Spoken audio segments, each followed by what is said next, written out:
ಸ್ನೇಹಿತರೆ, welcome to @surya.com.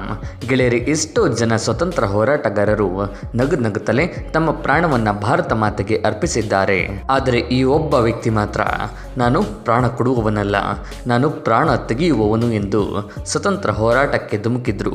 ನಿಮಗೇನಾದರೂ ತಾಕತ್ತು ಅನ್ನೋದು ಇದ್ರೆ ನನ್ನನ್ನು ಜೀವಂತವಾಗಿದ್ದಾಗಲೇ ಬಂಧಿಸಿ ಎಂದು ಬ್ರಿಟಿಷರಿಗೆ ಸವಾಲೊಡ್ಡಿದ್ದವರು. ಜೈಲಿನ ಕಂಬಿಗಳನ್ನು ತನ್ನ ಕೈಯಲ್ಲಿಯೇ ಮುರಿದು ಜೈಲಿನಿಂದ ತಪ್ಪಿಸಿಕೊಂಡು ಬರುತ್ತಿದ್ದಂಥ ಧೀರ ಸ್ವತಂತ್ರ ಹೋರಾಟಗಾರ. ಹೌದು, ನಾವಿವತ್ತು ಮಾತಾಡ್ತಾ ಇರೋದು ಬೇರೆ ಯಾರ ಬಗ್ಗೆನೂ ಅಲ್ಲ, ಅವರೇ ಚಂದ್ರಶೇಖರ್ ಆಜಾದ್. ಇವತ್ತಿನ ವಿಡಿಯೋದಲ್ಲಿ ಚಂದ್ರಶೇಖರ್ ಆಜಾದ್ 24ನೇ ವಯಸ್ಸಿನಲ್ಲಿ ತಮ್ಮ ಪ್ರಾಣವನ್ನು ಕಳೆದುಕೊಂಡದ್ದೇಕೆ ಮತ್ತೆ ಅವರು ಬೆಳೆದು ಬಂದ ದಾರಿಯನ್ನು ಇವತ್ತಿನ ವಿಡಿಯೋದಲ್ಲಿ ಸಂಪೂರ್ಣವಾಗಿ ತಿಳಿಸ್ಕೊಡ್ತೀನಿ. ಅದಕ್ಕಿಂತ ಮೊದಲು ಯಾರು ನಮ್ಮ ಯೂಟ್ಯೂಬ್ ಚಾನಲ್ಗೆ ಇನ್ನು ಫಸ್ಟ್ ಟೈಮ್ ನೋಡ್ತಾ ಇದ್ದೀರೋ ದಯವಿಟ್ಟು ಚಾನಲ್ಗೆ ಸಬ್ಸ್ಕ್ರೈಬ್ ಮಾಡಿ, ಹಾಗೆ ಬೆಲ್ ಐಕಾನನ್ನು ಕ್ಲಿಕ್ ಮಾಡಿ ಆಲ್ ಆಪ್ಷನ್ ಸೆಲೆಕ್ಟ್ ಮಾಡಿ. ಚಂದ್ರಶೇಖರ್ ಆಜಾದ್ ಹುಟ್ಟಿದ್ದು ಜುಲೈ 23, 1906ರಲ್ಲಿ ಬಾಬ್ರಾ ಎಂಬ ಬುಡಕಟ್ಟು ಗ್ರಾಮದಲ್ಲಿ ಇವರ ಜನನವಾಯಿತು. ಇವರ ಜನನದ ಹೊತ್ತಿಗಾಗಲೇ ಲಾರ್ಡ್ ಕರ್ಜನ್ ಬಂಗಾಳದ ವಿಭಜನೆ ಮಾಡಿಯಾಗಿತ್ತು. ಕಡು ಬಡತನ, ಒಂದು ಹೊತ್ತಿನ ಊಟಕ್ಕೆ ಪರದಾಡುವ ಕ್ಷಣ, ಇನ್ನು ಶಿಕ್ಷಣದ ಬಗ್ಗೆ ಯೋಚನೆಯೇ ಮಾಡಲು ಸಾಧ್ಯವಿಲ್ಲದ ಕುಟುಂಬದಲ್ಲಿ ಜನಿಸಿದವರೇ ಚಂದ್ರಶೇಖರ್ ಆಜಾದ್. ಇವರ ಮೊದಲ ಹೆಸರು ಚಂದ್ರಶೇಖರ್ ತಿವಾರಿ. ಮನೆಯಲ್ಲಿದ್ದ ಬಡತನವನ್ನು ನೀಗಿಸಲು ಚಿಕ್ಕ ವಯಸ್ಸಿನಲ್ಲಿಯೇ ತಹಶೀಲ್ದಾರ್ ಕಚೇರಿಯೊಂದರಲ್ಲಿ ಕೆಲಸಕ್ಕೆ ಸೇರಿಕೊಂಡಿದ್ರು. ಆದರೆ ಮೊದಲೇ ಸ್ವಾಭಿಮಾನಿಯಾದ ಚಂದ್ರಶೇಖರ್ ಆಜಾದ್ ಅವರಿಗೆ ಬ್ರಿಟಿಷರ ನೆರಳು ಕಂಡರೆ ಆಗದವರು. ಇನ್ನು ದಿನನಿತ್ಯ ಬೆಳಗ್ಗೆ ಎದ್ದರೆ ಬ್ರಿಟಿಷರಿಗೆ ಸಲಾಂ ಹೊಡೆದುಕೊಂಡು ಮಾಡಬೇಕಾದ ಕೆಲಸ, ಅದು ಚಂದ್ರಶೇಖರ್ ಅವರ ಮನಸ್ಸಿಗೆ ಒಪ್ಪಲಿಲ್ಲ. ಆದ್ದರಿಂದ ಮನಸ್ಸಿಗೆ ಒಪ್ಪದ ಕೆಲಸವನ್ನು ತೊರೆದು ಬಾಂಬೆಗೆ ಬಂದ ಚಂದ್ರಶೇಖರ್ ಆಜಾದ್ ಹಡಗೊಂದರಲ್ಲಿ ಕೂಲಿ ಕೆಲಸಕ್ಕೆ ಸೇರಿಕೊಂಡಿದ್ರು. ಕೂಲಿ ಕೆಲಸಕ್ಕೆ ಸೇರಿಕೊಂಡಾಗ ಅವರಿಗೆ ಕೇವಲ 14 ವರ್ಷ ಮಾತ್ರ. ನೀವೆಲ್ಲರೂ ಚಿಕ್ಕ ಹುಡುಗರಿದ್ದಾಗ ಆಟವಾಡುವ ವಯಸ್ಸಿನಲ್ಲಿ ಚಂದ್ರಶೇಖರ್ ಆಜಾದ್ ಹಡಗೊಂದರಲ್ಲಿ ಕೂಲಿ ಕೆಲಸಕ್ಕೆ ಸೇರಿಕೊಂಡಿದ್ರು. ಗೆಳೆಯರೆ, ಈ ಹಡಗಿನಲ್ಲಿ ಚಂದ್ರಶೇಖರ್ ಆಜಾದ್ ರವರಿಗೆ ನಿಜವಾದ ಜೀವನದ ಪರಿಚಯವಾಗಿತ್ತು. ಭಾರತೀಯರ ಮೇಲೆ ನಡೆಯುತ್ತಿದ್ದ ದೌರ್ಜನ್ಯ, ಕಾರ್ಮಿಕರಿಗೆ ನೀಡುತ್ತಿದ್ದ ಕಿರುಕುಳ, ಭಾರತೀಯರನ್ನು ಬ್ರಿಟಿಷರು ಕಾಣುತ್ತಿದ್ದ ರೀತಿಯನ್ನು ಕಂಡ ಚಂದ್ರಶೇಖರ್ ಆಜಾದ್ ಅವರಿಗೆ ರೋಸಿ ಹೋಗಿತ್ತು. ಆದ್ದರಿಂದ ಅಲ್ಲಿಯೂ ಸಹ ಹೆಚ್ಚಿನ ದಿನಗಳ ಕಾಲ ಕೆಲಸ ಮಾಡಲಿಲ್ಲ. ಹಡಗಿನ ಕೆಲಸವನ್ನು ಬಿಟ್ಟು ಪುನಃ ಮನೆಗೆ ಬಂದ ಚಂದ್ರಶೇಖರ್ ಆಜಾದ್ ಸಂಸ್ಕೃತ ಕಲಿಕೆಗಾಗಿ ಕಾಶಿಯ ಬನಾರಸ್ ವಿಶ್ವವಿದ್ಯಾನಿಲಯವನ್ನು ಸೇರಿಕೊಂಡಿದ್ರು. ಆದರೆ ಇದು ಸಹ ಅವರ ಮನಸ್ಸಿಗೆ ಇಷ್ಟವಾಗದೆ ವಿದ್ಯಾಲಯವನ್ನು ತೊರೆದು ಸ್ವತಂತ್ರ ಹೋರಾಟಕ್ಕೆ ಧುಮುಕಿದ್ರು. 1921ರ ಸಂದರ್ಭದಲ್ಲಿ, ಅಂದರೆ ಚಂದ್ರಶೇಖರ್ ಆಜಾದ್ ವಿದ್ಯಾಲಯವನ್ನು ತೊರೆದ ಸಂದರ್ಭದಲ್ಲಿ ಮಹಾತ್ಮ ಗಾಂಧೀಜಿಯವರು ಅಸಹಕಾರ ಚಳವಳಿಯನ್ನು ಆರಂಭಿಸಿದ್ರು.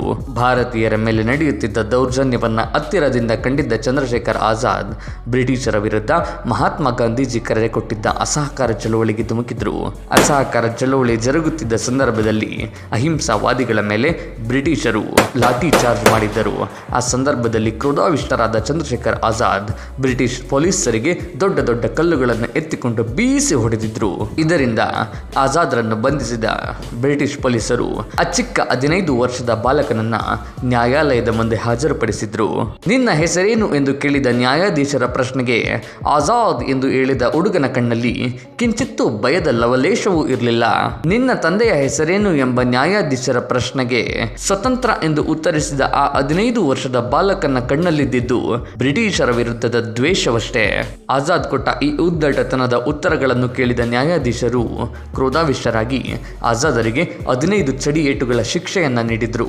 15 ಚಡಿ ಏಟುಗಳಲ್ಲಿ ಪ್ರತಿಯೊಂದು ಚಡಿ ಏಟನ್ನು ತಿನ್ನುವ ಸಂದರ್ಭದಲ್ಲಿಯೂ ಸಹ ಆ 15 ವರ್ಷದ ಬಾಲಕನ ಬಾಯಲ್ಲಿ ಮಹಾತ್ಮ ಗಾಂಧೀಜಿ ಕಿ ಜೈ ಅನ್ನುವ ಪದವನ್ನು ಬಿಟ್ಟರೆ ಇನ್ಯಾವುದೇ ಪದ ಬರ್ತಿರಲಿಲ್ಲ.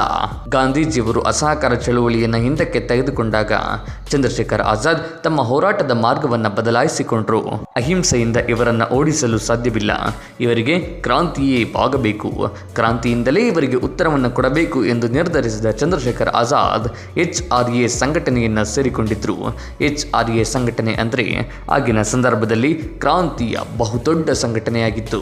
ಕ್ರಾಂತಿಕಾರಿಗಳು ಈ ಸಂಘಟನೆಯ ಮೂಲಕವೇ ತಮ್ಮ ಕಾರ್ಯ ಚಟುವಟಿಕೆಗಳನ್ನು ನಡೆಸ್ತಾ ಇದ್ರು.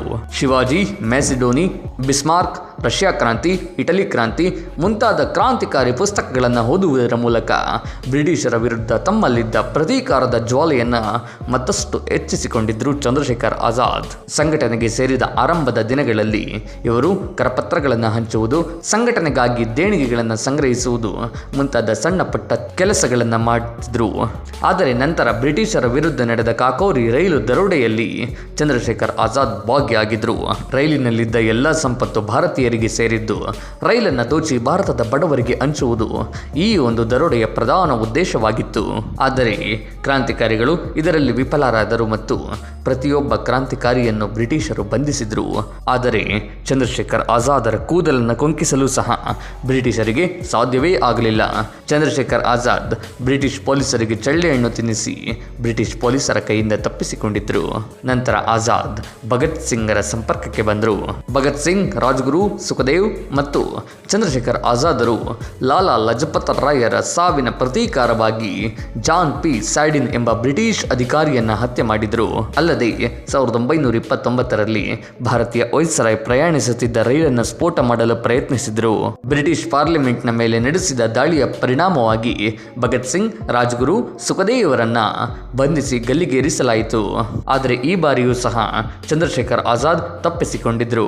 ಗೆಳೆಯರೆ, ಅಷ್ಟೊತ್ತಿಗಾಗಲೇ ಕ್ರಾಂತಿಕಾರಿಗಳ ಪ್ರಭಾವ ನಿಧಾನವಾಗಿ ಕುಗ್ಗುತ್ತಿತ್ತು. ಆದರೆ ಧೃತಿಗೆಡದ ಚಂದ್ರಶೇಖರ್ ಆಜಾದ್ ಪುನಃ HSRA ಸಂಘಟನೆಯನ್ನು ಪುನರ್ ಸಂಘಟಿಸಲು ಪ್ರಯತ್ನಿಸಿದ್ರು. ಇದರ ಫಲವಾಗಿ ಫೆಬ್ರವರಿ 27, 1931ರಂದು ಅಲಹಾಬಾದ್ನಲ್ಲಿ ತಮ್ಮ ಆಪ್ತರಾದ ಸುಖದೇವ್ ರಾಜರನ್ನ ಆಲ್ಫ್ರೆಡ್ ಪಾರ್ಕ್ನಲ್ಲಿ ಭೇಟಿಯಾಗಲು ಕಾಯುತ್ತಿದ್ರು. ಆಜಾದರು ಆಲ್ಫ್ರೆಡ್ ಪಾರ್ಕ್ನಲ್ಲಿ ಇರುವುದನ್ನು ದ್ರೋಹಿಗಳಿಂದ ತಿಳಿದುಕೊಂಡ ಬ್ರಿಟಿಷರು ಅಲ್ಲಿಗೆ ಬಂದು ಗುಂಡುಗಳ ಸುರಿಮಳೆಯನ್ನು ಗೆಯ್ಯಲು ಆರಂಭಿಸಿದ್ರು. ಆದರೆ ಧೃತಿಗೆಡದ ಆಜಾದ್ ಮರದ ಹಿಂದೆ ನಿಂತುಕೊಂಡು ಬ್ರಿಟಿಷ್ ಪೊಲೀಸರ ಮೇಲೆ ಏಕಾಂಗಿಯಾಗಿ ಗುಂಡು ಹಾರಿಸುವುದರ ಮೂಲಕ 3 ಜನ ಬ್ರಿಟಿಷ್ ಪೊಲೀಸರನ್ನ ಕೊಂದು ಹಾಕಿದ್ರು. ಯಾವಾಗ ಆಜಾದ್ ರವರಿಗೆ ತಾನು ಬ್ರಿಟಿಷರ ಬಂದಿಯಾಗುವುದು ಪಕ್ಕ ಎಂದು ತಿಳಿಯಿತು, ಮುಂದೆ ಮತ್ತೇನು ಯೋಚಿಸಿದ ಚಂದ್ರಶೇಖರ್ ಆಜಾದ್ ತಮ್ಮ ಕೈಯಲ್ಲಿದ್ದ ಬಂದೂಕನ್ನು ತಮ್ಮ ಎದೆಗೆ ಗುರಿ ಇಟ್ಟುಕೊಂಡು ಗುಂಡನ್ನು ಆರಿಸಿಕೊಂಡಿದ್ರು. ನನ್ನನ್ನ ಎಂದಿಗೂ ಸಹ ನೀವು ಜೀವಂತವಾಗಿರುವಾಗ ಹಿಡಿಯಲು ಸಾಧ್ಯವಿಲ್ಲ ಎಂದು ಶಪಥ ಮಾಡಿದ್ದ ಚಂದ್ರಶೇಖರ್ ಆಜಾದ್ ತಮ್ಮ ಮಾತಿನಂತೆ ನಡೆದುಕೊಂಡಿದ್ರು. ಬ್ರಿಟಿಷರಿಗೆ ಜೀವಂತವಾಗಿರುವಾಗ ಎಂದಿಗೂ ಸಹ ಸಿಗಲೇ ಇಲ್ಲ. ಗೆಳೆಯರಿ, ಚಂದ್ರಶೇಖರ್ ಆಜಾದರ ಮರಣದ ನಂತರ ಪೊಲೀಸರಿಗೆ ಅವರ ದೇಹವನ್ನು ಮುಟ್ಟುವುದು ಬಿಡಿ, ಅವರ ದೇಹದ ಹತ್ತಿರಕ್ಕೂ ಸಹ ಹೋಗಲು ಭಯವಾಗ್ತಾ ಇತ್ತಂತೆ. ಎಲ್ಲಿ ಈ ಮನುಷ್ಯನಿಗೆ ಪುನಃ ಎಚ್ಚರವಾದೀತು, ಎಲ್ಲಿ ಈ ಮನುಷ್ಯ ಎದ್ದು ನಮ್ಮನ್ನೆಲ್ಲ ಕೊಂದು ಬಿಡುತ್ತಾನೋ ಎಂಬ ಸಣ್ಣ ಭಯದಲ್ಲಿಯೇ ಚಂದ್ರಶೇಖರ್ ಆಜಾದರ ದೇಹವನ್ನ ಮುಟ್ಟಿ ಪರಿಷ್ಕರಿಸಿದ ಪೊಲೀಸರು ಅವರ ಮರಣವನ್ನ ಖಚಿತಪಡಿಸಿಕೊಂಡರು. ಗೆಳೆಯರೆ, ತನ್ನ ಮರಣದ ನಂತರವೂ ಸಹ ಬ್ರಿಟಿಷ್ ಪೊಲೀಸರಲ್ಲಿ ನಡುಕ ಹುಟ್ಟಿದ್ದ ಚಂದ್ರಶೇಖರ್ ಆಜಾದ್ ಎಂಬ ದೀಪ ಮತ್ತೊಂದು ಹೊಸ ಕ್ರಾಂತಿಯ ಕಿಡಿಯನ್ನು ಹಚ್ಚಿ ತನ್ನ 24ನೇ ವಯಸ್ಸಿನಲ್ಲಿ ಆರಿಹೋಯ್ತು. ಗೆಳೆಯರೆ, ಇದಾಗಿತ್ತು ಇವತ್ತಿನ ವಿಡಿಯೋ. ಮುಂದಿನ ಸಂಚಿಕೆಯಲ್ಲಿ ಮತ್ತೊಂದು ವಿಶೇಷತೆ ಜೊತೆಗೆ ಬರ್ತೀನಿ. ಅಲ್ಲಿವರೆಗೆ ಜೈ ಹಿಂದ್, ನಮಸ್ಕಾರ.